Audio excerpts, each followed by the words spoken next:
what would you do in a situation like this, Isi? Baby girl, let me take a sip. Let it go! Let it go! You don't need that anymore!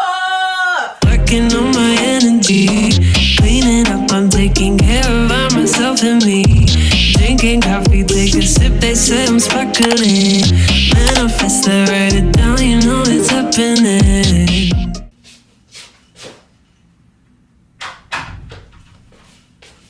What up, y'all? Welcome to my very first What Would Isi Do? Now, I'm not even gonna lie to y'all. First of all, this is juice, okay? I'm gonna start this video off with a cheers to you guys. Cheers to self as well. My room is a mess, as I'm sure y'all can kind of see. Y'all can't even see the worst of it because the floor is ridiculous. Anyway, I was determined to get this video filmed for you guys, but then I was also telling Bae this morning, I'm like, I want to film the video, but my room is a mess, and I feel like by the time I'm done cleaning my room, I'm not gonna feel like filming, or whatever. Bae said, why don't you hit them with a 2-for-1? Why don't you clean your room and answer the What Would Isi Do questions? And then I was like, huh, okay, that could work. So here we are testing out the theory. We'll see if you guys like it. We'll see if I like it. We'll see if this continues, you know, but I am really trying to work on confidently stepping more and more into that authentic light. And this is kind of a part of it, at least for me. Like my shit is not always together. My life usually looks like my room. And yeah, it is what it is. But I wanted to give this a try, test it out. So I did ask you guys on Insta this week to send some DMs my way on things that you would want like advice on, different scenarios. A lot of you guys came through, wanted to know what would Isi do. So what happens is, wow, I cleaned my room. Because again, I can't go into next week looking like this. It can't work. But anyway, y'all wrote these submissions for a reason. Y'all said, what would Isi do? So if I'm being real with me, as if it was my scenario, I don't really sugarcoat stuff with myself. So therefore, I don't feel like it's right to sugarcoat stuff with y'all. So first, what would Isi do? I have a friend that I'm afraid of telling my accomplishments to. I love her so much and she's my best friend, but I often find it hard to share my achievements with her for fear of making her feel inadequate. Sometimes if I were to tell her something like I got in somewhere, as in college, she would brush it off and keep on discussing her issue. I just don't know what to do. Baby girl. What would Isi do?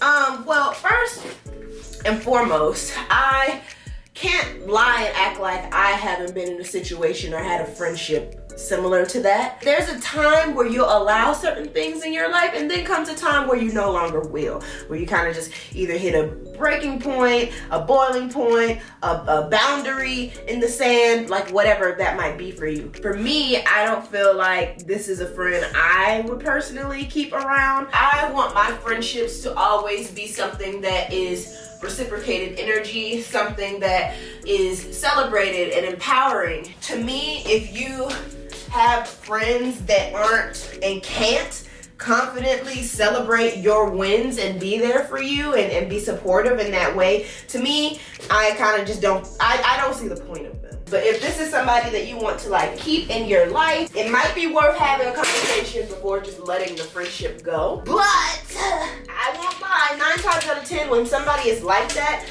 they aren't even really conscious of the fact that they're doing that to you. That's just like in their makeup. And unless you have the time to teach somebody how to treat you and how to be a friend to you, which for me as an adult, I don't have that type of time. It's kind of like balls in your court on what you want to do. But to me, it's a huge red flag when somebody cannot celebrate your wins with you. What would Isi do? Situation layout. I am 20 and I like someone from my university and we have been spending a lot of time together. I feel very comfortable and we have good chemistry. But one day I saw him engaged with someone else. It was almost as if I didn't exist anymore, as he was in a deep conversation with this girl. It hurted my feelings as I felt like he felt the same as me. What would you do in this situation? What would Isi do? Baby girl, Isi would take note of that, because here's the thing, at the end of the day, you're not his girlfriend. You guys haven't solidified anything more than kind of like this flirtationship. I guess I'm guessing based off what you're saying, like y'all have good conversation, good chemistry, but at the end of the day, he's not yours and you are not his. So he does have the right to be able to have deep conversations with somebody else, another girl in this particular situation. What would Isi do? I'm gonna tell you, let me put this back real quick. Now you can play this a couple different ways in my opinion. If you really do like this guy, then I feel like you don't have to stop talking to him, hanging out with him, continuing to develop you guys' chemistry. However, I do think that you should also be developing other connections with other people until you guys have decided you want to take it a little step more serious, a little bit more exclusive. I don't really see the point in, because what was your final question? You asked, what would you do in this situation? Yeah, so I said that you can cut it two ways. So that can be one way of you still kind of getting to know this guy, y'all still working on developing whatever it is you're trying to develop. The other option would be to fall back heavy. Actually, maybe there's three options, because you know how, let's be real, ladies, let's be real. You can sometimes fall back with the hopes that he might notice you falling back and like be like, hey, where you been at? I haven't seen you in a while, you know, get that brain working a little bit. The thing about this option is it doesn't always work in your favor. You might have hopes that that'll be his reaction, like, hey, where you been? Or his reaction could end up being like, oh, well, I don't really give a fuck, so it is what it is. All right, that's option two. Option three would be to fall back for real, and like kind of get a hold of your feelings, basically, and kind of let go of, I guess, the hope that y'all could do something. That sounds really sad, but I guess I feel like option three is more of like protecting your heart. Option two is more of like playing the game. Option one, was option one entertaining other people? Yeah, okay. Option one, okay, sorry. To be clear, option one, entertain other people as well while still working on whatever connection y'all got going on. Option two, fall back with the hopes that on some like reverse psychology type energy, he might recognize like, hey, you ain't been around in a while, like he might miss you essentially, right? Or option three, really fall back with intentions to be serious about falling back and like, hey, this isn't really for me. And sometimes when you pick option three, the guy still comes back and is like, hey, like where you been at, what's been going on, I miss you type energy. Like you still could end up with that or you couldn't. And the point with option three is your mindset of making sure that whether he comes back or he doesn't, you're okay. You feel me? At the end of the day, what would Isi do out of those three options? I'd either pick option one of exploring other connections while still growing one with him, if we have that going on, or option three of just falling back and kind of like going a different direction. Because option two, to me, I know myself and I'm not really someone who has the energy for the games. And the game, at the end of the day, that's the thing, it's a game. You don't have a guarantee of winning or losing. So, it depends. I gave you three options though. Comment below, by the way, what would y'all choose? What would Isi do? So me and my boyfriend have had multiple discussions on how I don't like that he spends more time with his guys than he does me. In parentheses, I know he's being faithful, so that's not an issue in our relationship. And I feel like I always come second to them. I'm tired of telling him how I feel. In the same breath, I don't want to leave just yet because we are very serious about each other and we are currently living together. Okay.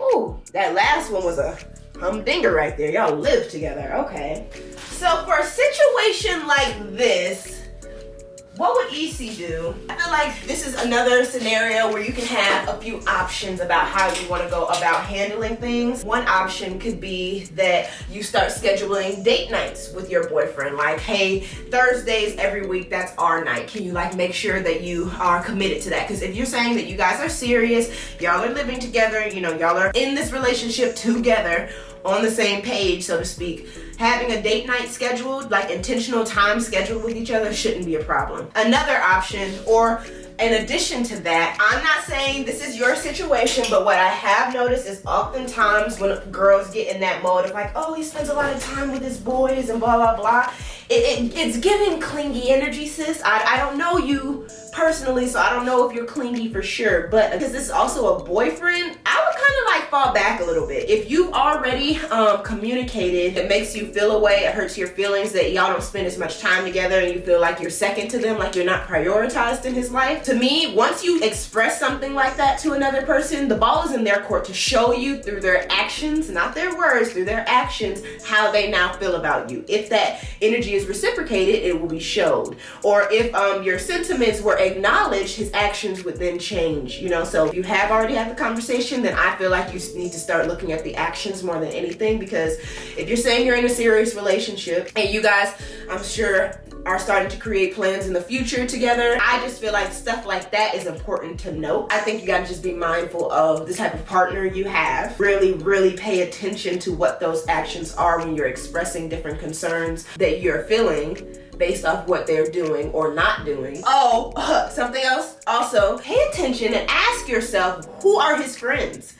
What type of friends does he have? Does he have friends that are in a relationship? If so, are those friends faithful to their girls? Also, what does his friends be on? What type of time are they on? Are they about business? Are they about progressing? Are they about video games? Are they about clubbing? Like, assess what his friends are, because the thing is, at the end of the day, and I think it's interesting because I don't feel like a lot of people like to really acknowledge this, and it might be an unpopular opinion. You don't have to agree with me, but this is based off my experiences of what would Isi do. I would be paying attention to all these things, because birds of a feather flock together. Who your guy is friends with has a huge impact on who he is, how he moves, how he thinks. So that's why I'm asking you to ask yourself, what type of friends does your boyfriend hang out with that he also makes you second in priority to? If it's not positive influencing that's going on in his friend circle, stay woke. I know you feel like y'all are serious,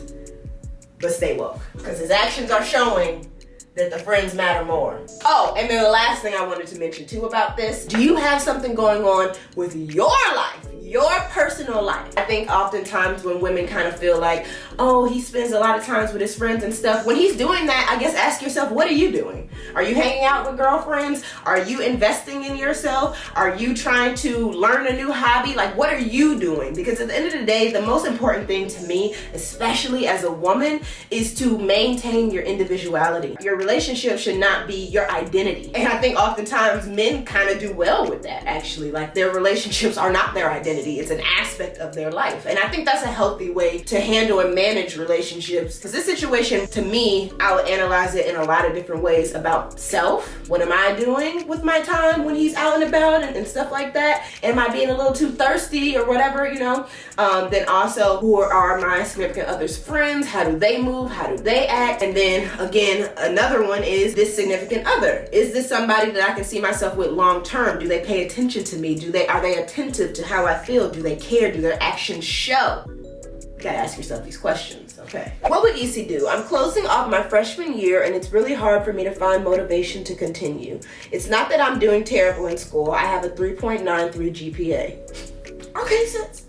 We see you. But I just feel burnt out. What would you do to, one, get that motivation going, and two, to try to break down what's causing your burnout? Well, one, congrats on finishing off your freshman year. It's coming to a close. That's huge. And your GPA, round of applause for real, for real. That is dope. In terms of that burnout, sis, let me answer that for real. To me, I kind of feel like this might be the perfect time, because you're closing out your freshman year, you're about to go into summer, so you'll have a little bit of time, a little bit more freedom, a little less obligation to work and school and stuff like that. And I think this time period that you're in right now, this summer, really take it in and figure out what it is that you want out of your life. I'm not sure if you decided on a major yet your freshman year, if you have a true interest in what you want to do with your life career-wise. And I don't want to put too much pressure on that either, because I think it's so baffling sometimes that going into college, you're about 17, 18, 19 years old, depending, and people are asking you and requiring you to know what you want to do for the rest of your life. that could be super overwhelming. And like at the same time, what you're deciding now at that age, 10 years from now could be something completely different, because that's just life. That's just evolution. That's the evolution of life. We're constantly changing and evolving. I think that the only way you can break down what's causing your burnout is to start asking yourself questions. What stressed you out about freshman year? How was your time being delegated? Did you give yourself any me time? Did you have any time you invested just in self, outside of school, outside of work, outside of friends, outside of relationships? What did you do for self during your freshman year? If you can't really name anything, whether it be, a hobby that you enjoy, or buying yourself flowers, or going to get your nails done, or doing your own nails, like what did you do for yourself during this year to kind of balance out? Because at the end of the day, I will tell you this, what I'm noticing, this shit is not gonna get easier, okay? It's gonna just get a little bit more complex and heavy on the responsibility side. So it is so important and essential to start developing a balance between your work life or school life and your personal life. So that's one thing I would say start working on this summer, recognizing the problem and then figuring out a solution. And then as for get that motivation going, I think to me, I always feel most motivated when I am having that feeling like I'm operating in my purpose. That's something that I would highly suggest you trying to explore this summer. Because again, like I said, I don't know if you picked a major or not. And if you did pick a major, I don't know if it's a major you're actually interested in, or because you have this feeling of like, oh, I have to do this. But I would deep dive in self this summer. And to be honest too, I'm trying to be careful on what I want to say, because I don't ever want to encourage not to get that education. That was something that was super important for me, although I started the social media journey my junior year at college. I'm trying to think if I was where I am now in the journey, would I have finished college? I want to confidently say I still would have, just to always have that kind of plan B back pocket type of thing. Because I was also going to say, who knows, this summer you might end up coming up with an idea that is more in the entrepreneurial lane, in a way where you might not even want to go back to school. But I kind of think it's important to finish getting that education. But in the same breath, I was going to say, if you are kind of leaning more towards entrepreneurship or something, maybe it would be smart to go into a marketing major so you can learn how to really turn up your business when you do graduate. Just start thinking of stuff like that. You got to start thinking of how you want to tackle life and your goals. So this summer too, you're talking about how to get motivated again. Write out your goals. What do you want out of life? What do you want this time next year? Where do you want to be? All right, another what would Isi do? Just started dating a guy, not long at all, but we clicked effortlessly. However, I'm looking to start a relationship, but he says he isn't ready for a relationship yet. Should I pursue the friendship without expectations or leave it be? What would Isi do? What would Isi do? Isi would take his response that he's not looking for a relationship, and to be honest, because you're saying, should I pursue the friendship without expectations or leave it be? This is the thing that I find so hilarious about the way we all operate as humans, because since I've really been there, done that, people try to say oh, if I can't be with them romantically or whatever, oh, should I keep the friendship going? And it's to me, once you've already crossed over that lane of platonic friendship to kind of liking each other, kind of flirting, I think that it's already, what the friendship could have been is already tainted. Speaking for self, let's say I'm in a situation like this. I like somebody, I want a relationship, they don't want a relationship. I don't think there's a point of a friendship there, because I don't want to be the person you're calling when you have other situationships going on. I don't want to be the person that sees you mingling and stuff with other people.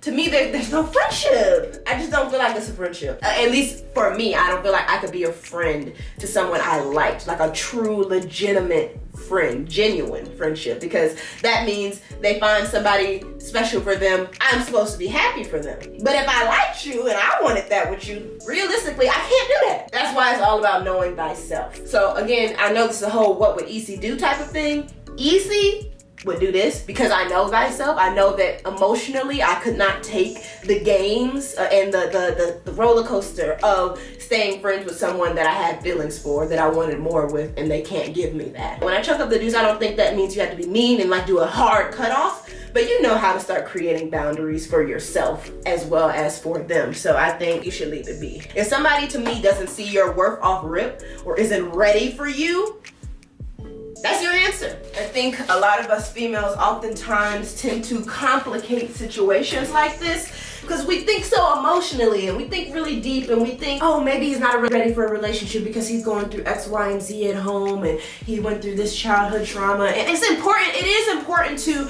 recognize those things in people, but to me, sometimes us women do it to a fault to make the situation work in our eyes.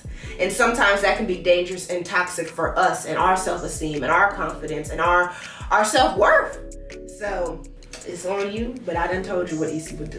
What would Isi do? Hi Isi, love you too. Been waiting for another Q&A. My question is, how does one make friends as a young adult? I am 23 and have a few friends from college. Since graduating, I have been feeling like we don't share common interests and common even mindset, unfortunately. I have been in a relationship for 2 years, going on 3, and most of my friends are single and casually dating, clubbing, and into the hookup scene. Love them to pieces and more power to them, but I'd love to get to know some new people who are growing like me. Thanks. It's kind of interesting because I think that so many of us right now in this phase of our 20s is going through that same exact scenario, just in the sense where people that we were friends with at one point, as we're growing and getting older and stuff, the commonalities are starting to thin and now the conversations are starting to dissipate. It doesn't have to be this like big dramatic, I'm done with you, ending the friendship type of thing, but I think that you naturally, with that type of circumstance, start growing apart. Like you just lack relatability with each other. So I don't, again, feel like you have to directly cut them off, but I feel like you're already acknowledging like, hey, I think I need some new people around me, new energies, new people who share a similar mindset as me. So I guess that's kind of difficult because I feel like I'm someone who hasn't really been actively looking for new friends at this stage of my life that I'm in.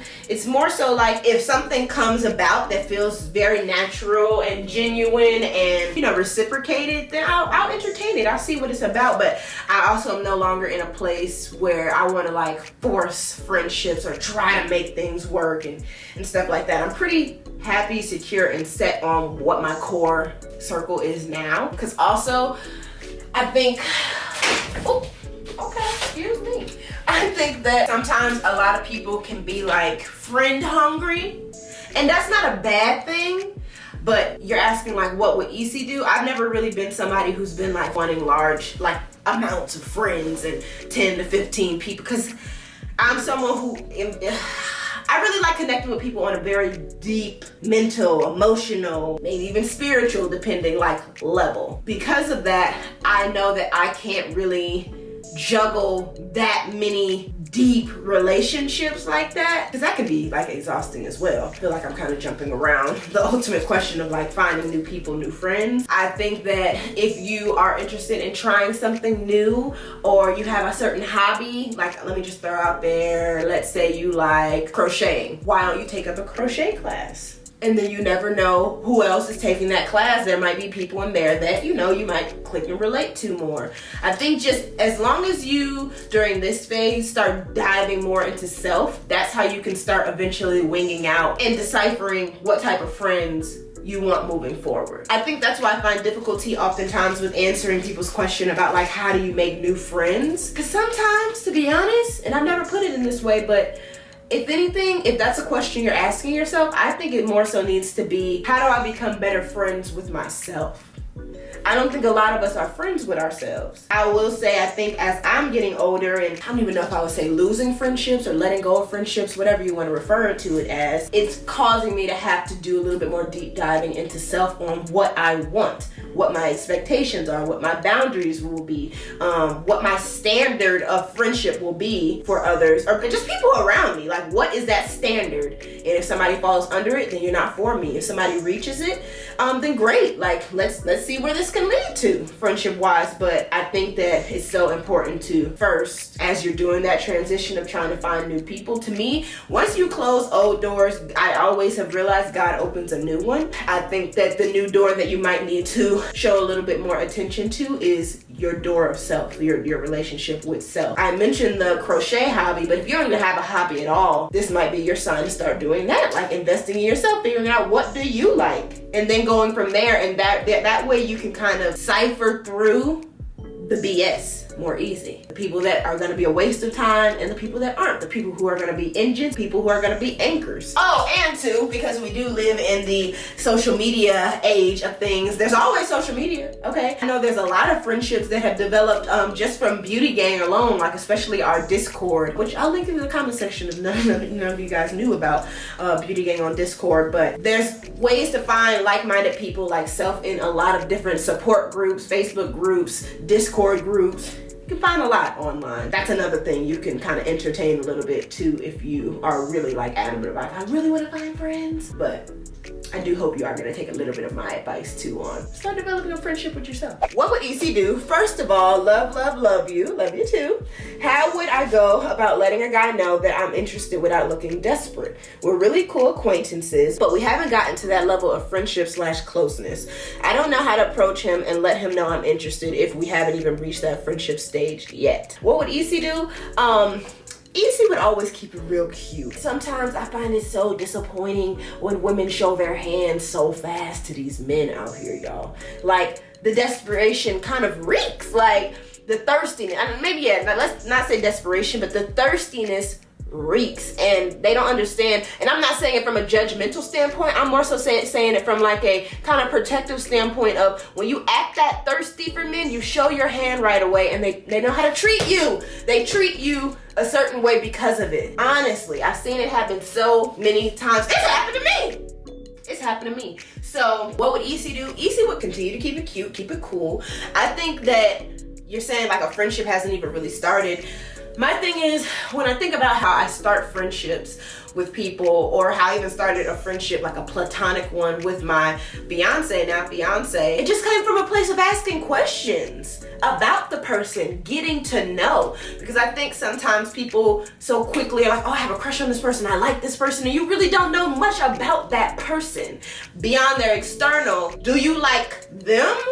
Okay? Or do you like them, their heart, what their mind, how their mind is, how they treat other people? Like, you feel me? So I feel like if you're adamant about wanting to start a friendship, which I think is super essential and key when it comes to having a healthy relationship for the long term, I think there's a way that you can really develop a real friendship, but also kind of like give off energy, like, I'm kind of feeling you, you know? Because the eye contact, the longer eye contact every once in a while, I'm supposed to be talking to y'all and cleaning. The longer eye contact every once in a while. To be honest, I feel like this is the thing too, I don't think a lot of people realize and recognize. A lot of times, especially with men, they aren't asked those deep, emotional, thought-provoking questions. A lot of times the conversations that they have on the daily are very surface level. So when it comes to forming that connection and bond with someone, which is technically a friendship, it allows them to kind of strip away defenses so they can be more vulnerable and more honest and more thought-provoking. Because to me too, I think that I leave a lasting impression on people, especially my fiance, because I was really into getting to know him beyond what people saw on the external surface or whatever. How does his mind work? What's your favorite childhood memory? What's something that you learned about yourself last year that you didn't know? Just thought-provoking questions. Like, what were you like in high school? What were you, you know, like, I'm just throwing stuff out there right now. I think that eventually, based off whatever, because again, I don't know y'all's exact situation, but you do. You can kind of gauge what level of communication y'all are at right now. Based off what that level is, start asking questions that are a little bit deeper than that. It leaves a lasting impression at the end of the day, because a lot of people do not ask people questions of, you know what? I don't even know how this can. Ask this man how he's doing. I don't think a lot of people, especially not men, are asked how are they doing. And I don't mean like the simple, you're passing somebody in the grocery store and they're like, oh, how are you doing today? And you're like, oh, I'm good, how are you? And they're like, I'm good, and you keep it pushing. I mean the, how are you doing mentally, physically, emotionally, spiritually? How are you doing? Honestly. You can get a lot out of them and it'll leave a lasting impression like, I've never had somebody ask me how I'm doing like that before. Then you're in, sis. All right, what would EC do? My boss has 2 sons, they're twins. I totally hate one and I have a crush on the other one. I know one of them has a girlfriend, but I don't know whom he is. A guess she said she don't know which twin has a girlfriend. How do I get rid of the crush? The fact I don't know if he is the one with the girlfriend makes things even worse, I think is what she was trying to say. Plus, I am so severe with my principles. I think it's not proper to like a boss's son because in some ways he is also my boss. I know this all may sound so random, but someone please help me. This video of yours is a sign of destiny to me. First and foremost, I want to say that your boss's kid is not your boss. Let's get that clear now, today, right now. I'll set y'all down here with me because I really need to organize my shoes anyway. But yeah, your boss's son is not your boss. I've actually never heard of that before. In terms of what would Isi do? Well, to me, first and foremost, I would find out who has the girlfriend. Okay, that's the big thing. Who has the girlfriend? Who is it? If it's the one that you have a crush on, then leave him alone, sis. Like, leave him alone. If it is the one that you hate and the one that you like doesn't have a girlfriend, I don't see why not pursue it. To be honest with you, I also don't think that it's something where you have to feel like it's against protocol to date your boss's son. As long as he's not working at the same job as you, I don't see the harm in it. And it can stay low key. Just talking to somebody, first and foremost, that's very harmless. There's no lines being crossed in my opinion. And again, this is a what would Isi do? If it was somebody I had a crush on, he didn't have a girlfriend, regardless of it being a boss, I would at least entertain and kind of flirt a little bit, see where his head is at. Because it's harmless. Nothing can happen from that. It's when you start making decisions like going on a date, actually being together, X, Y, and Z, where you gotta start thinking a little bit more. But to me, you are young, you are free, you're allowed to do what you want to do. Another what would Isi do? Whenever you talk to a friend, the whole conversation is only about themselves. When you attempt to change the subject and say something about yourself, they ignore you and then flip it back on them. When you text them about yourself, you don't get a reply, but then boom, they send a screenshot pertaining to their personal life and wants your input.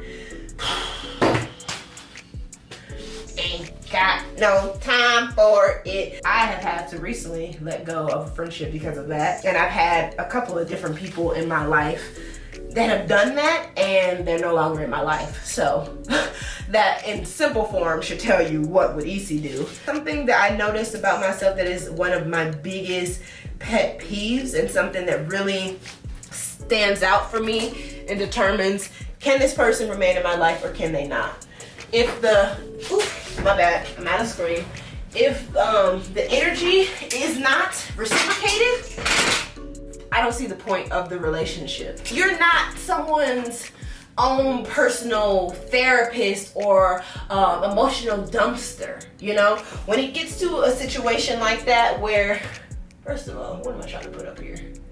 Oh wait, I need to grab my other person, hold on. And when it gets to a point where the conversation is always revolved around one person in a relationship, in a friendship or whatever, I don't see the point of those type of relationships. Because my thing is, at the end of the day, the question I always ask myself when I've ended up in situations like that was, what do I gain from this?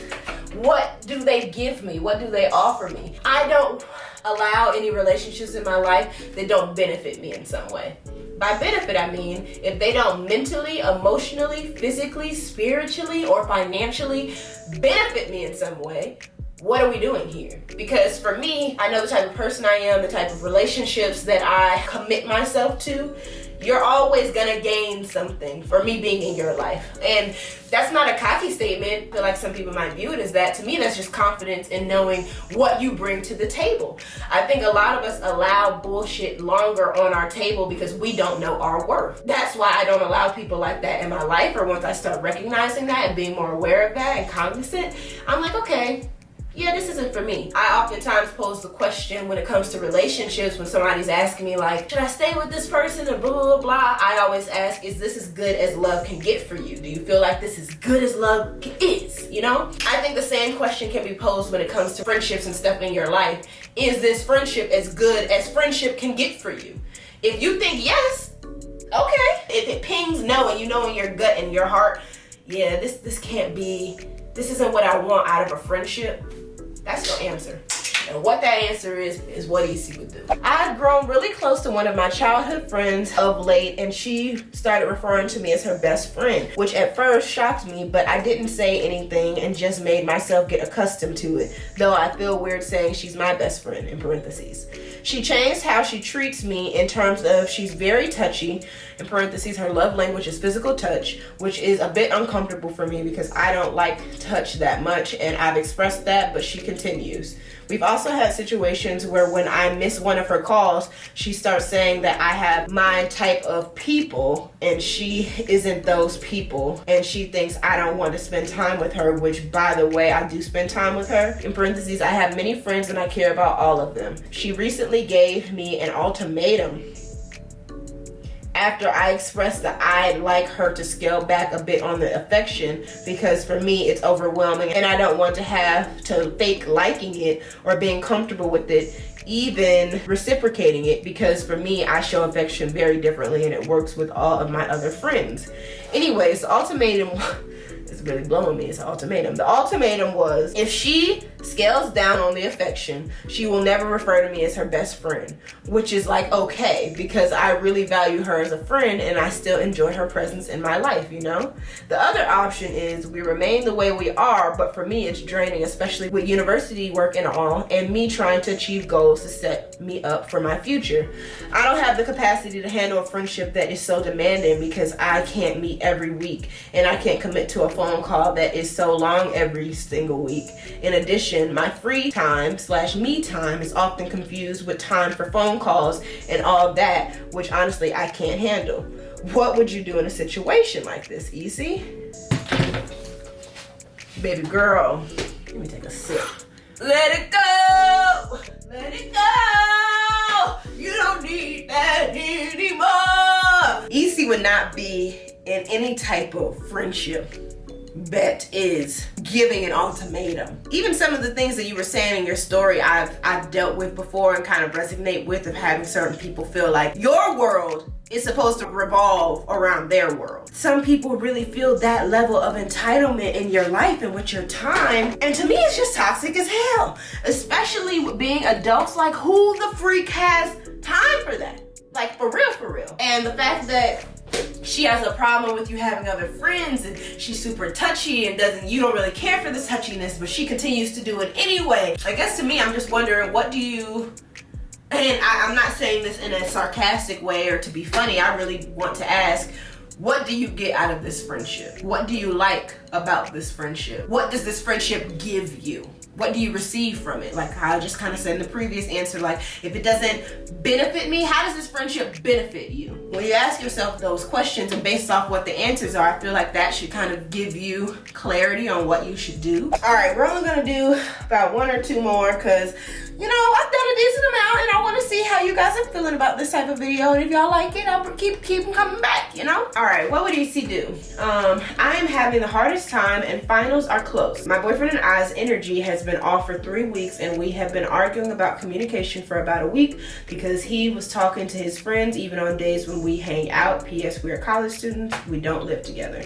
But for me, it really began after he told me about a coworker that told him she would be available if he got bored of me, but he informed her that it would not happen. I respected him for telling me about it, but the day after he forgot to call me, which he rarely does, and we got into an argument about it, and it did not go well because he got defensive and I did not feel special anymore. I feel like he did not put in the effort because he has another option. He did not do anything to make me feel special after the coworker incident, and that tipped me off as well. But we gave each other some space and came right back and decided to work through things. But that very night he got upset because I picked a movie that was not right for our state, which I truly apologized for, but he was really frustrated and upset because everything was building up inside. Then he decided to end things the next day. I really love him and I think he jumped ship when things got tough after 3 years, but now we are doing this 7-day space thing to see if he really wants to go through with the breakup. Was you and Josh's 3rd year this hard? Okay, first of all, no, let me sip. Yes, in our own way. Me and Josh's year 3 was pretty hard.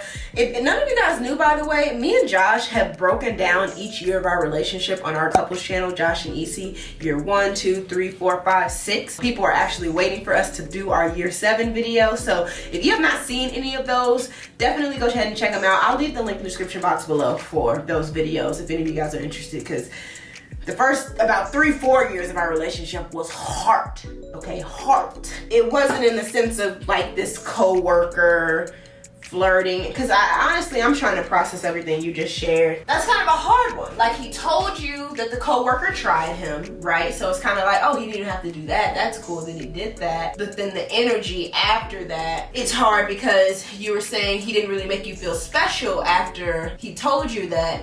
But I guess my question to you, I would pose the question of, why does he need to make you feel special by just letting you know somebody tried him? Because so long as he didn't do anything to entertain it, I don't see why there needs to be like kind of a special occasion, like something to make you feel special or like reaffirmed or validated. Because to me, him telling you was the reaffirmation or validation, like, I'm in this with you. Again, this is just me based off the information you have told me. The other thing, and I don't know if I read that right or you had a typo, but I'm trying to understand that you selected a movie that wasn't good for y'all to watch, and then the next day he broke up with you. I'm kind of confused about that a little bit. And then the last thing, the 7-day break basically you guys are taking, I strongly disapprove of breaks, because I've been in breaks before and there's just entirely too much gray area. There's always some BS that happens, usually from my personal experiences to other women's personal experiences. A good example that I think a decent amount of us know about, like Gabrielle Union and Dwayne Wade had a break. I don't know if it was a week or whatever, but during this break he had a baby with somebody else. That's a dramatic example, but those breaks, to me, I guess I don't, because when it came to breaks too, I was usually the one to initiate it. And that was a younger version of me where I'm like, I do, but I don't understand my real reasoning behind it. Because it was kind of like, ooh, if any of you guys have watching the new show on Netflix, The Ultimatum, it was kind of, to me, if I'm living at my age, it was kind of like that ultimatum energy, like, well, take these 7 days and see how it feels to be without me type energy. And sometimes that shit bites you in the ass. It's like, sometimes people step out and they're like, well, yeah, this life on the other side is a little bit better than what I had with you. So I just think breaks can be dangerous sometimes. Like, I don't think you should take a break unless you are secure and confident in whatever the outcome can be of the break. Best advice of what would Isi do now that everything has been done? Because there's some things I wouldn't have even done, but it's already been done. I keep saying done. How many times did I just say done? But yeah, now that everything is already transpired, based off what you're now telling me where you guys are at, I think hear him out after these 7 days. I think also take these 7 days to figure out yourself. Like, is this relationship with what you want? What are some things that you can do better at working on? Because something too that I feel like I recognized in myself back then when I used to ask my ex-boyfriends or whatever for breaks is it was kind of like an ego type of move. Instead of me taking that time period to reflect a little bit more on myself and like what I can do better for the relationship. Because I think sometimes too, when we initiate these breaks and taking some space from each other and stuff, it doesn't come from a place of having plans to do some self-reflection during that time. You're oftentimes more so thinking about your partner. What are they doing? What are they up to during this 7 days or however long the break is? Like, you're not focused on the right things. So I would say take these 7 days to do a little bit deep diving on your toxic traits that you need to work on moving forward if y'all are to try to rekindle this relationship and make it work. Whenever you're going to break, I think that you should come back to the table ready to regroup and pivot a little bit. I don't think that a break would happen if a pivot wasn't necessary. So I don't think it's like, oh, we took these 7 days and then let's go back to what our old ways were. I think it's let's take these 7 days, come back to the table, decide if we even want to continue this relationship, and if so, what are changes you need to make and changes I need to make each other feel happy and confident and fulfilled in this relationship department. Not fulfilled overall in life, but fulfilled in this relationship. I hope that made sense. I know I spit a lot at you guys, and this actually went longer than I even wanted, so that's the last one we're gonna actually end on. I hope you guys enjoyed this video though. Let me know what you think. I'm actually about halfway done with my room, so that's a good thing. If you guys want me to continue doing more of these, go ahead and hashtag more WWID, like what would Isi do? More WWID, so I know that you guys want more of these type of videos. And then also make sure that you are following me on Instagram so that you can submit DMs next time I request for you guys to send me stuff y'all want advice on. And by the way, the advice doesn't just have to be relationship based. It doesn't just have to be friendship based. It can be just advice about whatever. So yeah. I hope you guys enjoyed this video. If you did, please don't forget to like, comment, share, subscribe if you are new, because Beauty Gang is clearly lit. And until next time, guys, bye. Working on my energy. Working on